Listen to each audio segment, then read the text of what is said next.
You are right up my street. Oh, you can't make me choose. I go by Toyota. Sponsors T4. Fuck me, Lee Ryan's 13. I remember we couldn't remember the word for table. This is Your Welcome America, the podcast that explains what the bloody hell Brits are banging on about. In every episode, we translate British pop culture for America And American pop culture for Britain. You're welcome. I am Ben. I'm Fraser. Fraser like razor. We're both a little huskalask today. Hiya. Yet again, we're doing one of those recordings where you and I have spent the whole weekend together, pretty much. I haven't seen you today. That's true, but we have spent a lot of time together the past 48 hours. Otherwise, this is our Drag Race recap show. It is. It's not UWA Prime. Yeah, That's so we're not okay, going though. to delve too much into our personal lives, but we've had a weekend. We have had a weekend, and you know what? We've also, I know this isn't the show for it, but we have had some feedback. Oh, Yeah. okay. Go for it. So, Ruth Evans got in touch. I think it was the last episode. 2 episodes ago. And she says, I feel the same about Vicky. Performing for the troops gives me the ick, and I can't get past that. Ginger is also my fave, but the jumpsuit is part of a sinister agenda that's been slowly taking over the UK. She said Lucy and Yak. I don't know what that means. They won't stop until everyone over 30 dresses like a giant baby. Yeah, she's talking about Ginger's workroom outfit. She's wearing it in this episode. Oh, yeah? It's that, like, colourful, like, overall set. Oh, I see. So that must be the brand name. Lucy and Yak. I don't like that. Well, thank you for getting in touch, Ruth, and some very specific feedback. I don't want to wait until the moment in the episode to play this, but I did a little recording of one of the girls saying something today, and it made me laugh so much that I've been playing it over and over again. I even sent it to Crystal. Let's hear it. She's got the little bum flap because she's a naughty girl. Because she's a naughty girl. That's Dee Dee talking about the bum flap on her outfit. But did that not annoy you? No, I've turned the corner with Dee Dee now, where I now find her, like, charming. She's got the little bum flap because she's a naughty girl. Because I just assumed that, you know, because she's doing an American accent, that would have riled you up. No, much like with how it always works on this show, I've gone from feeling a certain way about a person to now supporting every single thing that they do. She's got the little bum flap because she's a naughty girl. I think most importantly, we have had some feedback from Cliff, and it's some audio feedback. I'm going to play it for you. Hi Ben, hi Fraser like Razor, this is Cliff. I just want to get back to you re Gran Cangate. I would pronounce it as Gran Canaria, okay? Keep up the good work, and I'll see you down Soho House Glasgow for a picante in an undisclosed date in 2024 when it opens.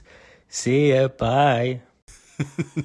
So I'm pretty pleased with that. Yeah, it really does prove you right, but also proves me right that it sounds right in a Scottish accent. What? So I need to say it more Scottish every time I say it? Yeah, you need to be way more Scottish. You're being way too posh and southern. So I'll be like, Michael Maruli, he's from Gran Canaria. Yeah, like there we go. Now it works. Oh, and I'm also livid you haven't seen my star-making performance on BBC's The Hit List, starring Rochelle and Marvin. Get on it, guys. Sorry, I am just live recording, but yes, sadly, the Yo Sushi in House of Fraser, Buchanan Street, is now sadly RIP. Always infamous for the scent of fried food emanating around the beauty counter, which was really lovely when mixed with the fragrances. Okay, bye. So I love that. Going into House of Fraser to buy a fragrance, and you can just smell, deep fried something. Cooking oil. Yeah. Which is also hilarious because sushi is raw, but clearly, like, Yo Sushi in Glasgow had to, like, deep fry something. I'm sure there's some kind of chicken teriyaki element for people like me. Yeah. Chicken, yeah. You want to talk about being a fussy person in a sushi restaurant. You always get given chicken teriyaki as a consolation prize. Chicken teriyaki in a Yo Sushi in House of Frasers. Love that. Thank you. Lovely. Because she's a naughty girl. Obsessed. Right. Shall we get into this episode? Let's do it. What is it? Episode 7? Episode 7. Right. This is called Melodrama-rama. So speaking of, a little harsh to read some negative feedback about Vicky after she's been eliminated, but she's still with us in spirit at the beginning of this episode. Oh, yeah, because they're at the mirror, aren't they? And she wrote on the mirror, love most of you. Yeah. She also did make a pasty reference, and they showed her being eliminated, and she said something about pasty at the end of the runway as well. And I just said, Vicky and her pasty references. I'm not going to say anything good or bad about it. Just saying it. Okay. Oh, God. I really am at a different register. You on are. The voice today, yeah. Yeah, you've really gone down a notch. Oh, well. I felt like, bearing in mind this episode's called Melodrama-rama, like, this is real non-drama that's happening here. About her saying, you know, love most of you, and everyone being like, oh, what does she mean? Who do you think she's talking about? No. Well, the only person that gets any pleasure out of it is Tamara. First of all, you hear her say she's probably just trying to stay relevant, which was really funny. Oh, that's good. And then there's a great moment where she's talking with Cara, and Cara's like, oh, who do you think she's talking about? And Dee Dee kind of is like, oh, well, she did say you're very loud. And Cara's like, oh my God, I wonder if she's talking about me. And then they cut to Tamara in the interview, and she's like, because basically Cara says, well, you're really loud as well to her. And she says, yeah, I am loud, Cara, but people like me. And then she fully, I think this is where she reached her final form of Tamara Samara. She really loses it, doesn't she? So we do discover at this point, we talk about the fact that Dee Dee's now eliminated 2 people. Yeah. Pretty Too bad, Pretty Twinners. good. Michael And thinks she's a demon. Ginger wishes that Dee Dee could bring this energy to the challenges. Yeah. And that's fair because she left it all on the lip sync. Oh God, that was really bad. Naughty girl. So currently Dee Dee and Kate don't have badges. Wait, is that right? No, just Kate. Yeah, Dee Dee's not in the no. Is Dee Dee still here? Because she's a naughty girl. We just talked about her. Yeah, she's been eliminated. So Dee Dee's not in the competition. Oh, so she's not in this episode like No, I she's thought. not. Okay. And Kate doesn't have a badge. Got it. Kate thinks that last week she was in the top 3. I would agree. I think she was being kind of sarcastic about that because she got left until they announced the bottom 2, and it was just her as the one that was just before. Oh, okay. So I think technically she wasn't. Oh, okay. But she was kind of joking and saying like, oh well, you know, in my heart I won. So she actually did agree with you. Okay, great. What do you think of Joel Dommett? Oh my God. I just wrote down here, Joel Dommett. Yeah. Okay.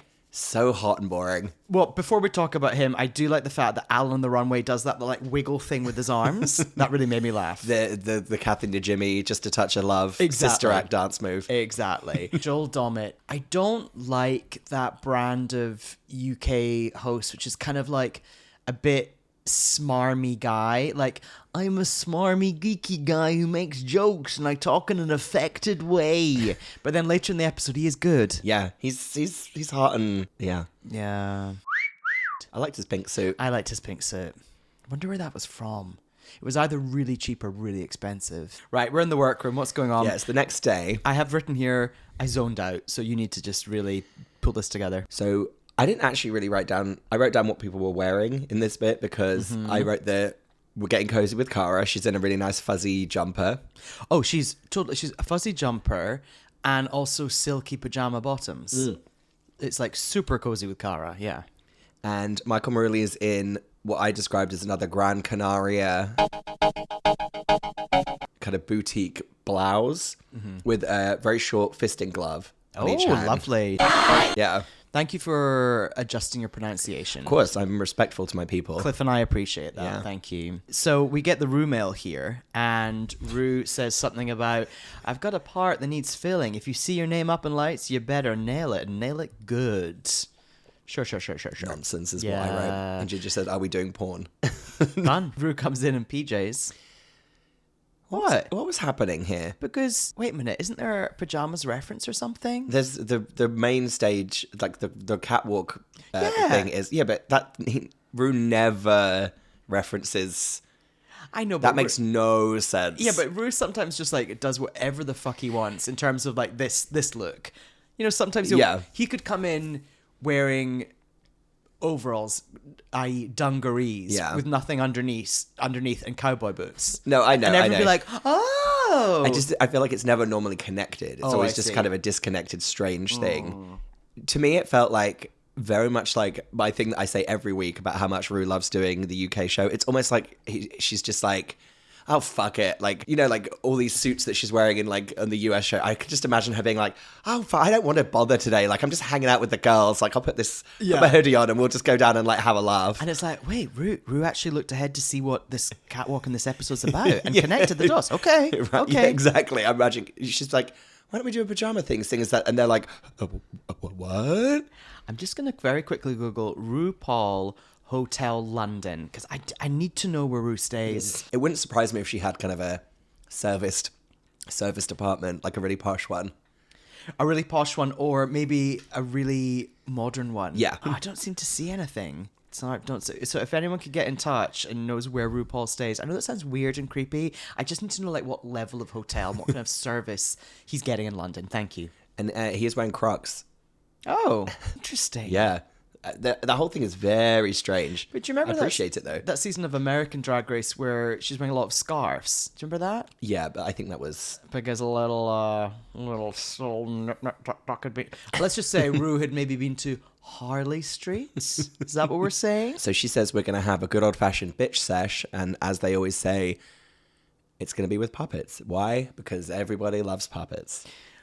Now, where is that reference from? I can't remember. Okay. It's just been so long from the beginning of time. If I were there, I would have like done the gag of, because reading is fundamental. Oh, you know. So yeah, this is the classic. It's kind of another reading challenge, pretty much. But it's the famous puppet show one, where yet again the art department have really outdone themselves and created really, really good hand puppets that match the girls' confessional outfits. So each of them Really have fun. to blindly pick one of the puppets, drag it up, and then perform as that puppet. So let's go through. Should we just do who gets who and then talk about how they did? Yeah, so 'Cause I grouped it all together. Cara has Ginger. Yeah, she flops hard, and it just she knows it from the start. Like it starts, and she's like, "Why do I have to go first?" Yeah. And also, I've written here, when do they're given like a short amount of time to do quick drag on the puppet, but I'm like, when are they going to prepare their act, like the actual comedy? Turns out they're No, not. they really have to just do it as they're putting it together. Yeah, and that really shows with Cara. So Yeah. Cara for Ginger's puppet, she's wearing that no sleeves look. Yes. From the other week. She gets a laugh then, and then the rest of it is just. Yeah. Right, who else we got? Michael Maruli gets Cara, and I really loved seeing that puppet in the red magician's jacket. Really cute. And she's just Michael's just shouting. Yeah, and he does kind of it's very funny. It's a slightly, I mean, it's one of those, it's that thing of like, he's doing a slightly offensive accent, but he's also doing a really good impression of Cara. So Totally. it's kind of, I think it's one thing if you just, if you were to just do like to use the horrible term, black scent, that wasn't even anything like Cara, that would have been offensive. But I felt like he was really genuinely doing like a Cara. pitch perfect Cara impression. Like it really got her tone of voice. Like there's a bit where she answered her own puppet, talking about being like a goddess, and she's like, "You know, that's right." And they sounded just the same. And I was like, well, I think that means it worked.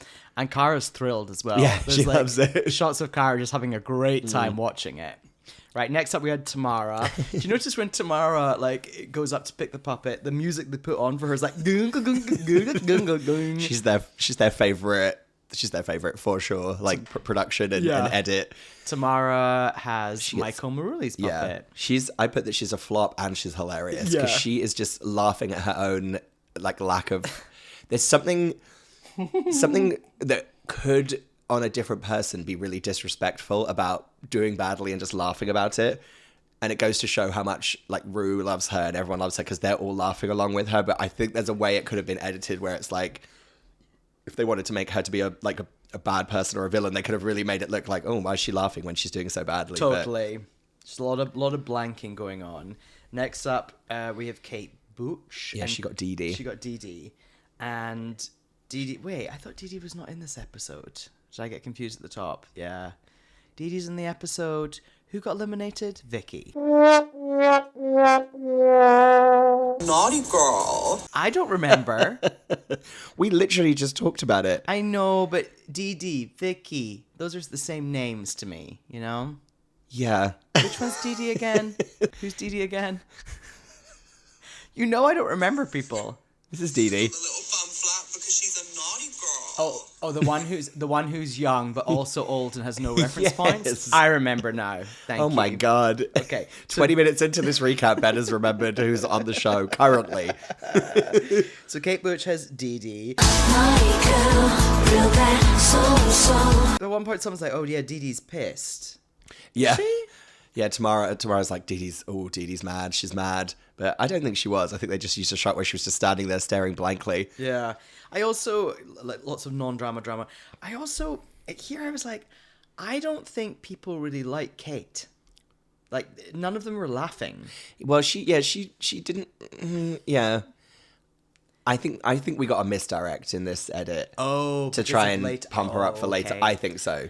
Because I don't think there's any way in which her and Ginger were not funny at this, because this is exactly what they can do. So I think we were getting a bit of a misdirect. And then who do we have next? Dee Dee gets Tamara, and I think that the Tamara puppet of her like confessional with the blonde hair is the cutest and funniest thing I've ever seen. Mm-hmm. She does terribly. Dee Dee's trying. She really is. Yeah. And then finally we have Ginger. Ginger has Kate. Kate is so excited to watch Ginger's performance. Yeah, she's great. Yeah, they're all. Everyone just kind of goes like, okay, let's go. And yeah, she does a really good job. She basically is doing her as Kate Bush in the Snatch Game. Yeah, and she does that quite a long joke that ends with her talking about that branch being not a prop, but a crutch. Yes, really good like wordplay, just really smart. And was it afterwards? Kate just goes, "Well, she absolutely got me." And I loved it. Also, did you notice when they were getting ready, dragging up the puppets, Ginger said to Tamara, they're like frantically doing stuff, and Ginger goes, "Oh, I actually use puppets in my act." And Tamara goes, "Of course you do, you stupid bitch." she literally goes, "Of course you do, you stupid bitch. What else don't you do?" Yeah. Like, it was really funny. I liked the line here at the end when everyone's done their act and Rue says, "One of you had us in puppet tears." You are a comic? I was like, that's good. That's really good. And it was Ginger. Yeah, so essentially she gets to choose her team for the challenge. Yeah. And what is the maxi challenge, Ben? The maxi challenge. Why? Why are you trying to set me up? Not for a bad thing. Oh, okay. Just wanted you to say it. All right. It's like, what's going on? You don't like it when I get professional, do you? Yeah, I was like, I'm the one who does the direction here. What are you doing? So the challenges they're going to be doing in pairs, little dramas. And they've got one called Footballers' Wags. They've got Whole Dark, which is a play on Poldark. And they've got Femmerdale as well. So we've got a Footballers' Wives parody. Yes. Whole Dark parody and an Emmerdale parody. Yeah. Lovely. And I like the way Rue described them. It was, like he said, it's like Footballers' Wags is like a steamy drama where two ex-wags vie for the attention of the star player, and then each one is the exact same, the exact same thing, vying for this, vying for that. So Ginger chooses Kate. Yeah. And I wrote, no. Yeah, they're real sisters, those two, aren't they? Two of them together. And then Ginger's pretty good with this because she pairs up the others. She puts Cara with Michael, and she puts Tamara with Dee Dee. And so essentially she's putting a strong performer in each of the teams, which is clever because Michael's great and Tamara's going to be high energy at least. Because if Ginger was a nasty person, he could have put Dee Dee and Cara together, and it would have been a disaster. But he was just like, because and it showed in the final thing because everyone's sketch was pretty good. Yeah. Okay, so I wrote here defo cozy with Cara, silky PJs and fluffy top. That's when I really noticed it. We get some kind of nonsense about who wants to do which sketch, but they basically end up. They sort it out. Yeah, they sort. You're right there. That was me just yawning because I was getting cozy with Cara. So basically it ends up being that Ginger and Kate are going to do Whole Dark, Dee Dee and Tamara are going to do Femmerdale, and Michael and Cara are going to do Footballers' Wags. Which one would you want to do? I think Femmerdale would have been my choice. As well. I think Femmerdale. I could do a Yorkshire accent. Yeah, and it had the most slaps in it. Yeah, and actually, that actually made me laugh the most. Anyway, but we'll get there.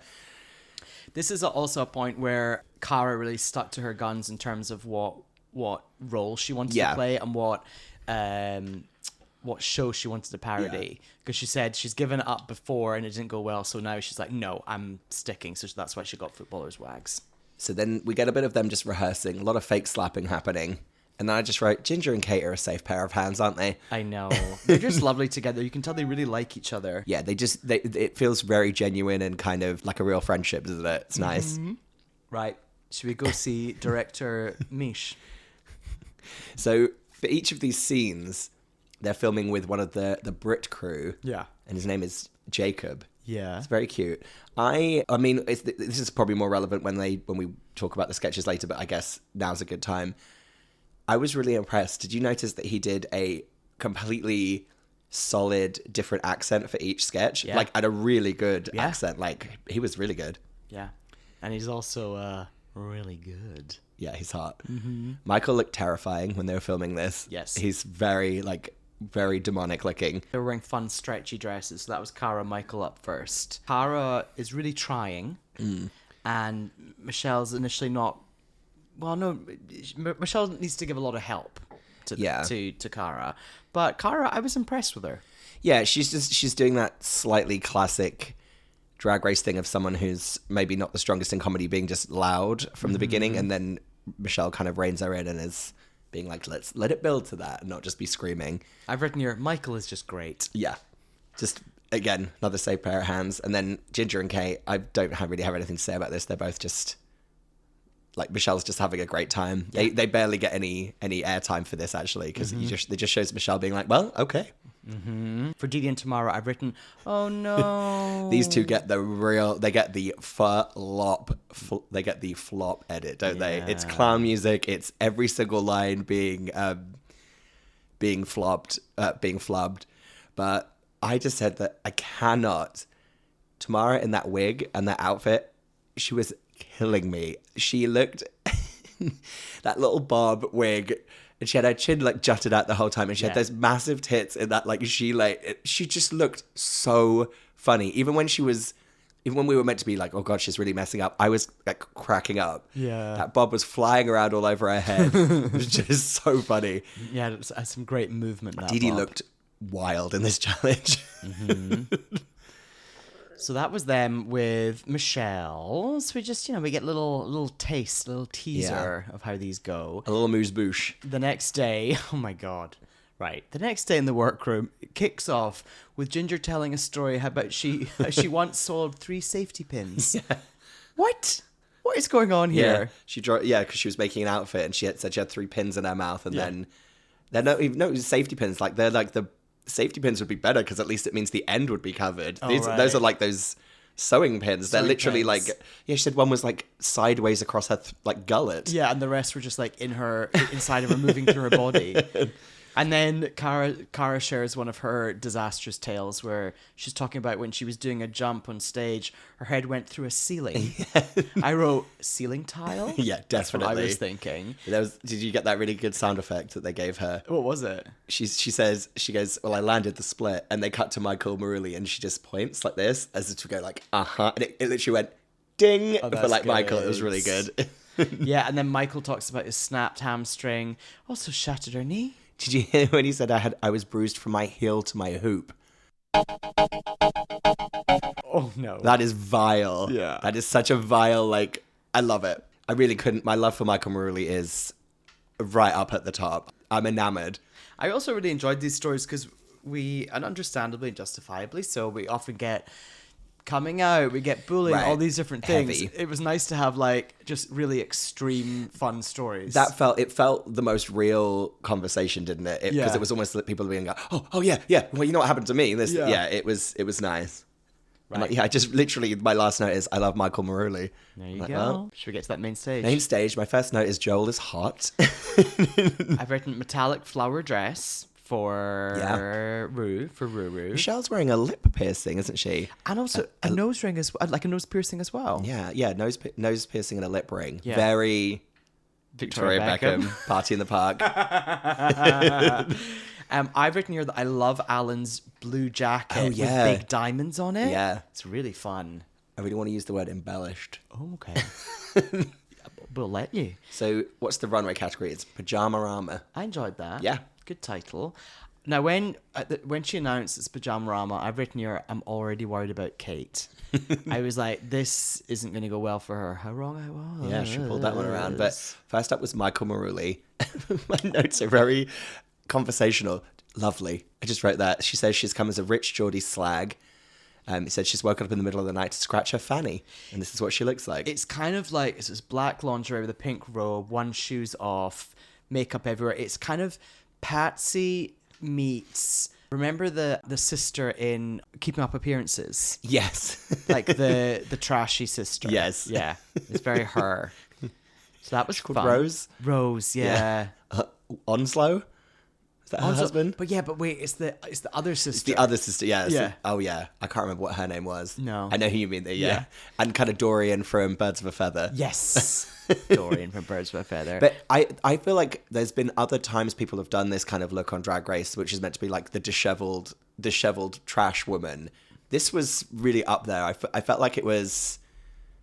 I just felt like it was really well done. Well, yeah, Michael's a pro, but also it's kind of like when people act drunk and it can go really bad. Yeah, it felt very embodied and kind of good. Mm-hmm. Like she kind of was like, you know, this is me. This is me. How weird are some of our reference points? I know, I've never seen The Greatest Showman. Never either. I think the closest I've got to it is at a Barry's boot camp class. That was like the cool down. They played that. I would have burnt that fucking place to the ground. No, but you know, Barry's by that camp. point in the class, like you're so high on endorphins, right? and You're everything, like, this is me. Fucking Barry's. Okay, Cara next up. She's got loads of rollers in her hair, and she's wearing a purple regal robe. And I've written "Va Voom lingerie" underneath. Now, I felt we really unlocked getting cozy with Cara in this segment because she says that it's an ode to her mum because her mum loves loungewear. And I was like, now we... Cause she literally said, oh, you know, when I'm at home, my mum's always just like slinking around in comfortable loungewear. And I was like, this is it. This is where it's from. This is it. This is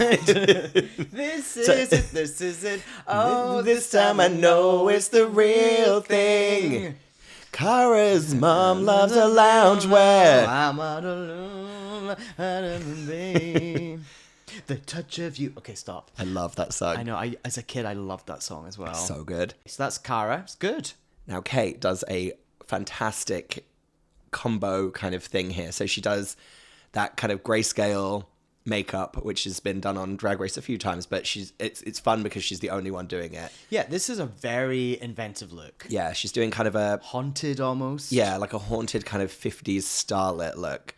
She's got a knife in her back. Well, first of all, she reveals she's wearing a sleep mask, and she reveals, and the only thing that's color is she's got like red kind of crystals around her eyes, so she looks like kind of bloody eyed, which I thought was cool. And then she reveals she has like a knife in her back, and she just falls face first on the stage and lays there for a really long amount of time, for way too long, which is just great. And did you notice when they zoomed in on her face, her mouth was like open. Her mouth was like open and kind of like she'd like smushed herself onto the stage, but she'd been so committed that she'd stayed exactly how she felt. Aww. And they were just doing loads of puns about that while she was laying there, which I thought was really funny. This is when I was more on board with Joel when he said, imagine if this is a real murder and we're all just sitting here making fun of it. Right. I really like that. Yeah, because Alan she's laying there and Alan's making some jokes about 9 inches in the back. Yeah. So next up, Ginger. She said Dolly Parton in a John Waters movie. Yeah, dressed as a bunny rabbit. Yeah. Yeah. Sure. Yeah. I don't love it except the high heel bunny rabbit slippers. Yes. And then I've written here in all caps, Ginger says that she doesn't normally wear anything to bed. And I've just written paging Fraser and producer Brie. Yeah. Okay, it's fine. It's good. I just don't love it. Yeah. Next up, Dee Dee in a look that I know you have some feelings about, the zebra onesie with so she's doing kind of a sexy onesie with almost like a teddy feather boa. Yes, a teddy boa. Yeah. Just onesie onesies culture. Yeah. But I am on board. If I do go to Gay Ski Week again and they have that onesie party, there are sexy onesies that are actually sexy. Oh yeah, well we talked about that. They're those kind of almost those. I think they call them like union suits. They're like those kind of slightly old school, like almost like a prospector would wear. Yes. Prospecting for gold. Yeah. Yes. Those have kind of made a real comeback. Yeah. So also Dee Dee does have a bum flap in her outfit. She's got the little bum flap because she's a naughty girl. You've really changed your tune on her. You know it happens to me do you remember who was it last time? It was Jombas blonde. Oh my I really God. didn't like Jombas to start with, and by the end I was supporting every single thing she did. And then finally we've got Tamara. She's in a sexy teddy look. And I like when she's describing it and then she suddenly realizes that she is Goldilocks. Yeah. She's like, oh no, wait, it's like Goldilocks. I am Goldilocks. Yeah. It's like, it's unlocked for her. So then we're gonna view the skits, and they did I liked the formatting here. They aired a skit and then did the critiques of the pair. Yes. Very good. Yeah. Felt very clean, efficient. Very clean and efficient. So first up were Cara and Michael. I've written fine. I've written their pregnancy bumps are fun. I enjoyed that. And then I really enjoyed their fast breathing in unison. Yeah. And then I've written it's kind of cute in the end and they get there. Yeah, absolutely. And Cara gets the good button on the scene where she's talking about how that football is her baby. And as they walk out, she's like, we'll go for a drink. She's like, we're going to take you for your first ever drink. Yeah. She got a nice little... A little bit of improv at the end Yeah. there. So in the critiques, they basically loved Michael, said she did a great job. They love her look. And then there's a really good joke where Rue says, just want to ask, what lip liner are you using? Mm-hmm. And Michael says, oh, it's just an invisible nude. I know. What a pro. What a pro. Straight back. Yeah. Love it. And then, yeah, they kind of said, Kari struggled with the volume of your performance, but you ended up going for it. And I loved that Rue described her look as Louis XIV meets Tony Braxton. So good. So perfect. So good. Okay, next up, Kate and Ginger. Now, in their sketch, I've realised the set isn't big enough. Yeah. Do you notice that? You're suddenly, like, looking off the side panel areas. Like, Yeah. It's very strange. Yeah, you're right. It was shot as if we were still watching them record it, not the final product. It was shot as if it was, like, front... It should have been front on and nothing around the sides. It's this moment that I really realised that Jacob was good at accents, because he'd gone from doing like first of all, he did like a kind of Essexy one, then he was doing like a posh person, and it wasn't until he suddenly did a Yorkshire accent that I was like, oh my God, he's got all of it. Mm-hmm. But these two were just solid. Yeah, and it builds to a bananas climax. Yes, literally. Yeah. I really liked Kate's What Happened to Baby Jane kind of makeup. That very like big, like, you know, that downturned like clown mouth that she had. Like, Yeah. I liked all the different noises they made and they varied them and it was fun and it was good and it was great. Yeah. And they ended up kind of saying that in their critiques just about them. They allowed it to build. It wasn't just like screaming and kind of going for it. It was just, it was really good. Their critiques were so glowing. They loved Ginger and they said, great night for Kate. Love it when they say, great night. It's a great night for you, Kate. Great night for you. Great night. Yeah, Alan said he'd pay to see like a theatre show of them, and Rue literally says, you guys should be in a sitcom together. Yeah. I was like, oh, wow. What was Alan said is that his favourite line was, fear not, 'tis only pee-pee, was his favourite line. Yeah, he's going to get a tattoo of that. So finally, Didi and Tamara, throughout them playing the sketch, you can hear Rue just cracking up at Tamara. She looked so funny. And they had the most slaps in their skit, which I thought was just so funny. The two of them were really good at slapping, and like Didi was like falling over those bales of hay in a really amazing way. Didi was being so physical. Yeah, I was she was very really good. impressed. Everyone's accents were... I just read Didi's accent is wild, and her wig was crazy. Mm-hmm. They definitely got given the... Like, you could tell all like the wigs and costumes were provided for these sketches, and their wigs were the craziest, because I guess they were meant to look like farmers in Yorkshire, so it just was really funny. Especially with like Didi's kind of crazy, like very like snatched makeup, but with that like wig with a little curly fringe. They described Tamara's runway look as Victoria's Secret and Hamley's if they got together, which I really enjoyed. And Alan says Tamara was manic and deranged. Great. Done and done. Right. I'm going to get some OJ from Concentrate. I'm going to pour them into glasses. We're back to the OJ. They've run out of the innocent smoothies. Yeah. Although I don't think the innocent smoothies, if they're not refrigerated, they don't keep. They don't keep. No. So we're backstage. It's on Untucked, and Tamara's essentially saying, "Welcome to the competition, Kate. Where the fuck have you been?" Yeah, Kate. You hear Kate say off camera, or not. She's not in the shop, but she said she finally decided to do drag in week 7. Yeah, and this is interesting because I felt this way when I watched the episode. They can't quite work out what's going to happen with people being in the bottom. Yeah, I thought it was going to be Cara and Dee Dee. You thought it was going to be Cara and Dee Dee. What, just the two of them? I thought that they were going to get pulled out of their pairs and be the bottom 2. Yeah. And not because Dee Dee did badly, but just because she wasn't as good as she wasn't as good as Tamara. And those two were just not as good as the other person in their sketch. Yeah, you're right. And Rue never announced, oh, you'll be judged in pairs. Like, you will Yeah. be judged in your pairs. Or, like, a pair will go home. It was never said, so I don't feel like it needed to be that way. Interesting. So, yeah, they don't know who's going to go home. Everyone's in good form. They were like, everyone's great. Yeah. It was a nice Untucked. It was. So, in critiques, I've just written, Joel was saying that Tamara's face is so comedic from one angle and so beautiful from another. It's completely true. Completely true. She looked really sexy in that runway look. Yeah. And then, yeah, just that I can't stop thinking about that bob and her chin like coming out like this, and that bob just flying around. those big tits.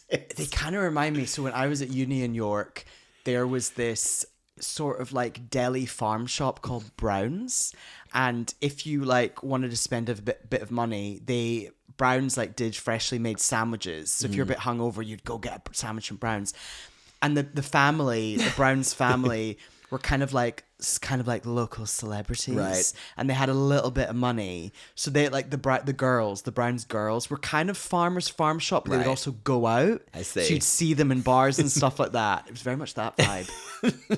Very Real specific. Brown's girls, yeah. If anyone from University of York just get in touch, give me a shout. Right, Who's safe? Ginger is safe. Yeah.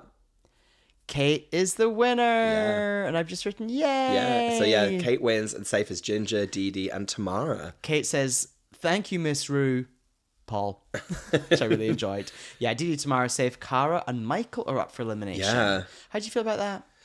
I wasn't that happy about it, but I am also, now I've turned the corner with Dee Dee. I kind of felt a little bit like, well, I don't really know who I want to go home because I like everyone left now. Yeah. I get that Cara maybe has not reached the kind of ascendance that we thought she would, but even I didn't want to see anyone go. I agree. So the lip sync is "Touch Me, Touch Me" by Samantha I want Fox. your body. Cara flings off her wig and goes down to her lingerie, and she looks fantastic. Yeah. She does a lovely like wall. She kind of does like the coming onto the runway entrance thing, like kind of straddles it from the side, which I really enjoyed. And then she falls. In a good way? She definitely didn't mean to fall, but she saved it. But you got the reaction of like, Oh, I missed that. oh yeah, no, she does. She fully falls over, and then she almost falls a second time because she stands on her robe, and they give her a tiny little sound effect of like, ooh, and she never falls. Throughout this, I was worried for Michael because Michael's makeup was so intentional all over the place. He can't really emote. Yeah. So I was worried about that. And I've written Michael is strong but one note. Yes. I felt like it was. I think we've said this a lot about imagine being in, you can imagine being in a bar in Gran Canaria. Thank you. And you'd like, Michael would come on and do like that in that outfit, and you'd be like, wow, that was really fun. Yeah. Like, I just feel like that was, he didn't do a lot, but I enjoyed all of it. I've written that Cara is definitely benefiting from a sexy song with sexy lyrics. Yes, definitely. Michael, oh my God, Michael does some really ropey splits. Oh yeah, Fucking my favorite. I love those hell. kind of splits where there's like a stage one and then a I've written it's imagine if like Madonna was doing splits. It's a bit like that. And then at the end, Michael's crying, and then I wrote Cara kind of sees that Michael's crying and then sort of pretends to cry herself. I felt like that was going on, but they do really like each other. Yeah, I think they were just, emotions were high, and I think maybe because no one knew who was in the bottom, I think they were like, it was a bit more of a shock than normal, when people get to really gear themselves up for it. So yeah, Cara gets sent home. It's very emotional. I really thought it was going to be a double save. Yeah, me too. And I've written Michael stays, not from that lip sync. Yeah. That was very sad. I did appreciate Cara, her exit line saying, "You're welcome for my presents." Yeah. Fine. That's her Dionne Warwick line, wasn't it? Oh, is that what it Warwick. is? Yeah. And I've just written here, oh, didn't she do well? She did. And then did you notice at the to the moon I know what moment you're gonna say. at the end was really good. When Kate was dragged off. She fell to the ground and they dragged her dead body off stage. Loved that. Really, I feel like these gals especially, they really know how to eke out every like inch of screen time in a way that's really enjoyable. Yeah. And you can see like RuPaul's like yet again really loving it. I think even though it's sad that Cara went, she had a good run. Yeah, I don't think there's going to be she'll ever get anything negative out of doing this. Yeah. I can only imagine she's going to go from being incredibly famous for people who watch drag in London to now just being really famous. Yeah, she'll be fine. So what we got next week? Next week, it's Makeover Challenge. Yeah, and we've got some queer hotline volunteers. Yeah, from the Switchboard LGBTQ Switchboard. Yeah. Yeah. Did you ever... Do you remember Childline? I do. Didn't they used to have a Childline charity single every year? Do you remember that? I don't remember that. I do remember that there was oftentimes that in a fight with my parents, I would say I was going to call Childline and say I was being abused. Wow, what a waste of Childline's I know, time. what a waste of everyone's time. I can imagine Laurie York saying like, fine, but I'm going to call them first and I'm going to say, you're abusing me. No, she just always used to say, okay, go on then. She really called my bluff on it, and I was like, "Damn it! I can't call them. I can't call them and tell them she won't let me watch TV." Right. Well, thank you for listening. We've only got 3 more episodes of this, haven't we? I know. We're getting closer. You're welcome. Bye. You are right up my street. Oh, you can't make me choose. I go by Toyota. Sponsors T4. Fuck me, Lee Ryan's 13. I remember we couldn't remember the word for table.